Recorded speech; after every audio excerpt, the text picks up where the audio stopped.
Hey everybody, welcome back for another deep dive. And today we're heading down to South Florida for this one. Down to Miami. Yeah, Miami specifically. We've got some fascinating research that really has some major implications for folks living there and really for anyone living in a coastal city. Yeah, this is one of those stories that I think a lot of people are going to be able to relate to in different parts of the world. Absolutely. And we've got a pretty good mix of sources for this one.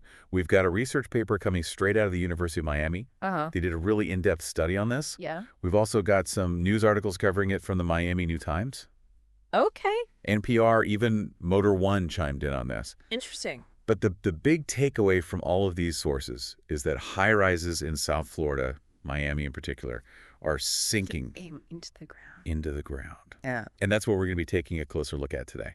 Yeah, I think that the research paper really goes into some great detail using satellite data that they were able to pull, and they actually identify 35 high-rises along the Miami coast that are experiencing the sinking, and some of them are sinking faster than others. Yeah, and I think that's what's really kind of alarming when you look at some of the numbers in this research. We're talking about buildings that have sunk by as much as 3 inches Yeah. in just the last 7 years. 3 inches may not sound like a lot to a lot of people, but when you think about the implications for these high-rises in Miami, Especially in Miami. being a coastal city, the implications are significant. Right, and you know, when you think about Miami, what's it built on? What's that ground like? Well, it's limestone, it's Right. porous, and then you've got these layers of sand on top of it. So it's not exactly the most stable foundation. It's almost like building on a giant sponge. It really is, and then you put these massive skyscrapers on top of that. What happens? Where you get settling and you get compression. So all those high-rises are essentially just squishing the ground underneath them. It's a little more nuanced than that because you've got the weight of the buildings, but also the research really emphasizes that the vibrations from construction activities play a huge role in this. Oh, so all that digging and pile driving and heavy machinery, Exactly. It just disrupts those sandy layers even more. causing them to settle even further. I never really thought about the impact of vibrations like that. Are we talking about only new buildings sinking, or can older buildings be affected by this too? That was a very interesting point that the researchers brought up, is that older buildings are sinking too, and it's often triggered by new construction happening nearby. So even if I were to buy a condo in, let's say, an older building in Miami, I could still face sinking problems just because of construction happening next door. It's a risk factor to consider, and in fact, the researchers were able to pinpoint some specific subsidence hotspots, areas that are sinking faster than others. Like where? Sunny Isles Beach, Oh, wow. Surfside. These are areas that have seen a huge surge in high-rise construction, and it appears that all that development is contributing to some accelerated sinking. Okay, so we've got this combination of building weight construction vibrations. But the study also mentioned something about the makeup of the ground itself playing a role. What exactly is going on beneath the surface there? Well, remember how we talked about Miami being built on limestone and sand?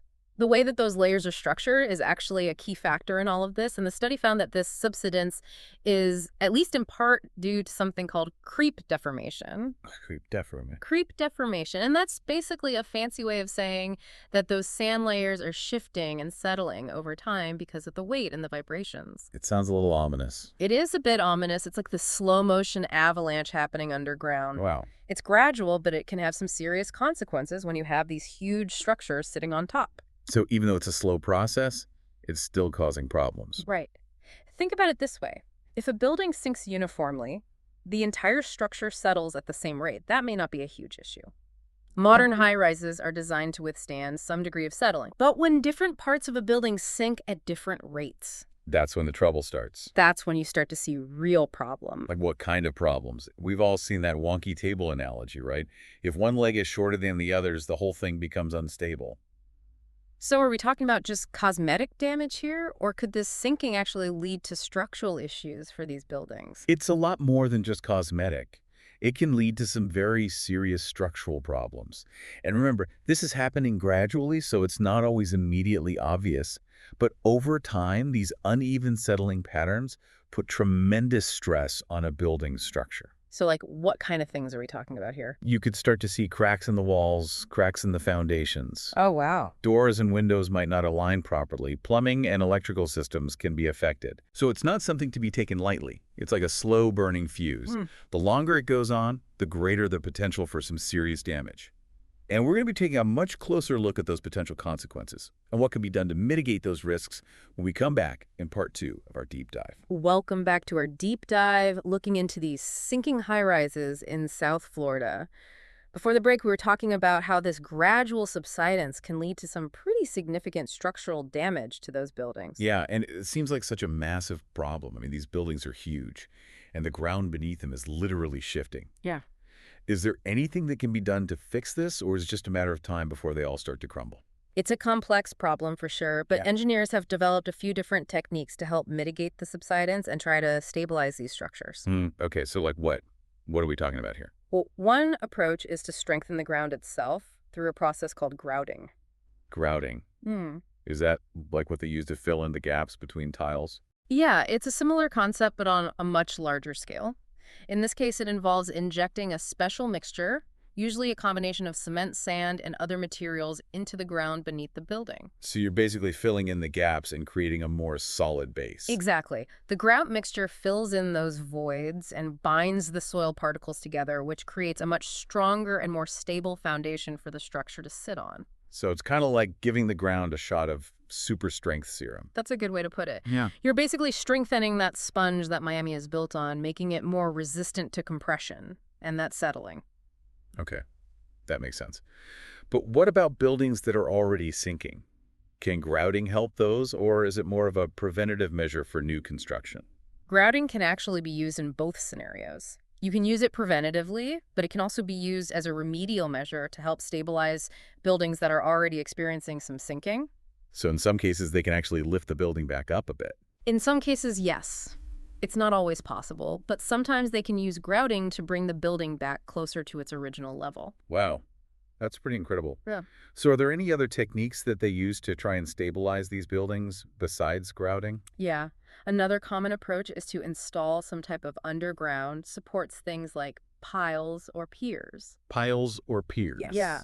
And basically what those do is transfer the weight of the building to deeper, more stable layers of soil or rock. So you're basically bypassing those unstable layers and anchoring the building to something more solid. Precisely. It's like building a foundation on stilts, going down to where the ground is more stable. I mean, these solutions sound pretty impressive, but I imagine they're not cheap.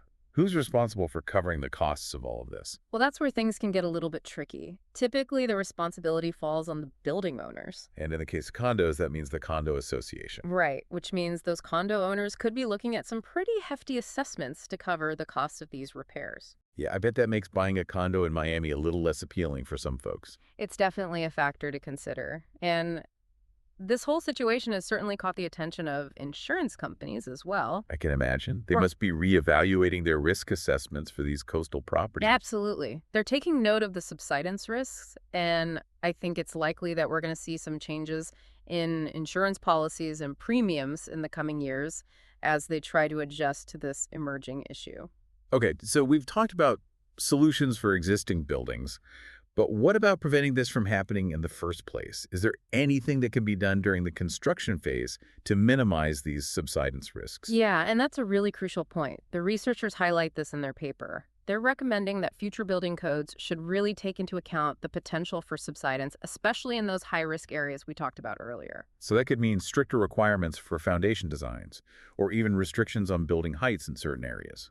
Exactly. It's about finding a balance between development and sustainability, making sure that new construction is being done in a way that minimizes the risks both to existing buildings and to the environment. It's like we need to rethink how we approach development in these coastal areas. Absolutely. And technology is playing a huge role in all of this, both in terms of monitoring subsidence and developing solutions. Yeah, how are they even measuring this sinking? We're talking about inches over years. How do they detect something so subtle? The researchers in this case used a pretty sophisticated technology called InSAR. It analyzes satellite images to measure those tiny movements in the ground. Wow. So we're talking satellite imagery to track the sinking of these buildings. That's pretty amazing. Yeah, it is. And the accuracy of that technology is incredible. It can pick up even the slightest changes over time. And as this technology continues to evolve, we're going to have even better tools for detecting subsidence early on and predicting which areas are most at risk. That's really promising. But I guess the big question is, even if we can detect it, can we actually stop it? I mean, isn't Miami just going to keep sinking? It's built on a sponge after all. That's the million-dollar question, right? While we can't completely stop geological processes, we can take steps to try and mitigate the impacts. And it's not just about engineering solutions. It's about understanding that complex interplay between human activities and the natural environment. So we need to find ways to coexist with these natural processes. Exactly. And it's not just a Miami problem. This is a global issue. Coastal communities all over the world are facing these same challenges as sea levels rise and ground conditions change. So the lessons learned here can be applied elsewhere. Absolutely. It's Yeah. about sharing knowledge and best practices so that we can all adapt and build more resilient communities in the face of these challenges. So as we wrap up this part of our deep dive, what are some of the key takeaways that our listeners, especially those in coastal areas, should keep in mind? Well, I think awareness is crucial. Understand the geological conditions where you live and educate yourself on the potential risks of subsidence. If you're thinking about buying a property in a coastal area, do your research. Ask questions about the building's history, find out if there have been any past issues with settling, and what steps have been taken to mitigate any potential problems. And if you're already living in a building that's showing signs of subsidence, Don't ignore it. Be proactive. Talk to your condo association. Consult with some experts and explore all of your options for addressing the issue. Don't wait until it's too late. this has been an incredibly informative deep dive. It's really eye-opening to see the impact that these subtle ground movements can have on these massive structures. But I want to shift gears a bit now and talk about the human element of this whole situation. We focused a lot on the technical and the financial aspects, but I think it's important to remember that this isn't just about buildings in concrete. It's about people's homes and livelihoods. Yeah, we've been talking a lot about, the engineering side of things and the financial implications, but when you really think about it, this is impacting people on a personal level too. Absolutely. Hmm? I mean, we can talk about concrete and steel and, all the technical aspects, but at the end of the day, these are people's homes. Right. This is where they live their lives. And to know that your home is slowly sinking into the ground, it's got to create a sense of unease, maybe even fear for some people. For sure. I can only imagine what that must feel like.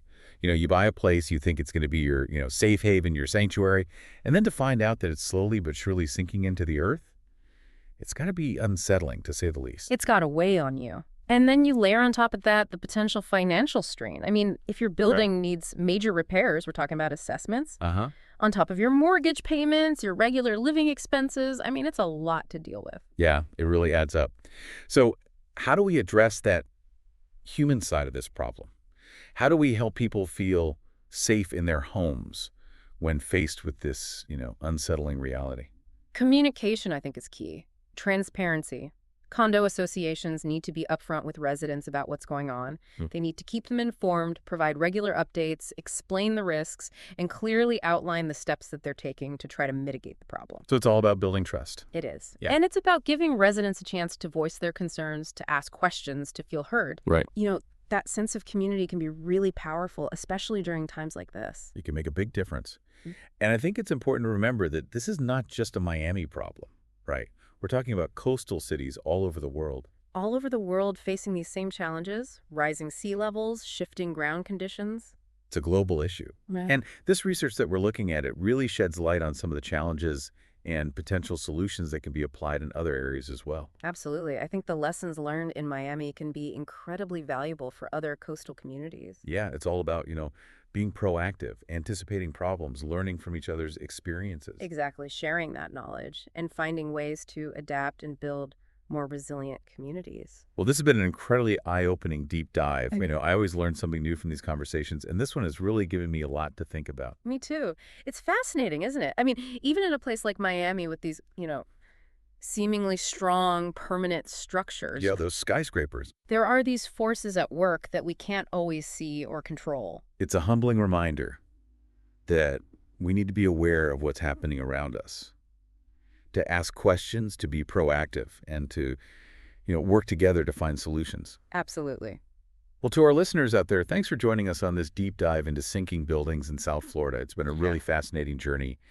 And, as always, keep learning, keep exploring, and we'll see you next time. See you then.